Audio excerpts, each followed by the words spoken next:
tagal, ay pilit ipinapasok ng aking ina sa aking isipan. Hindi naman daw talaga ako mahal ni Pepe. Ngunit hindi ko matanggap. Hindi maaari. Nangako siya sa akin na mahal niya ako. Nangako siya sa akin na babalik siya sa akin. Huwag kayong mag-alala, inay. Tutuparin ko ang inyong hiling. Magpapakasal ako kay Epen. Pero may 3 kondisyon. Hindi na ako tutugtog muli. Hindi na ako han muli. Hindi na ako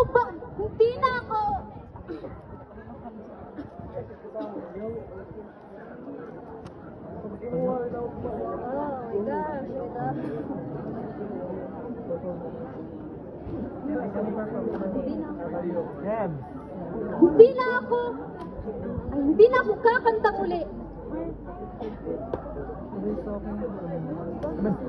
Kayo, inay, simula sa Paul, kayo ang may gusto sa kasalang ito. Kaya, sa pagdating sa pagkasal ko,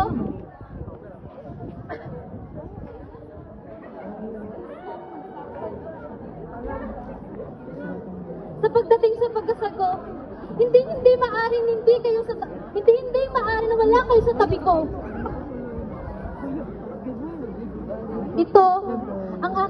Ito ang aking huling kondisyon. Ito ang aking huling kondisyon.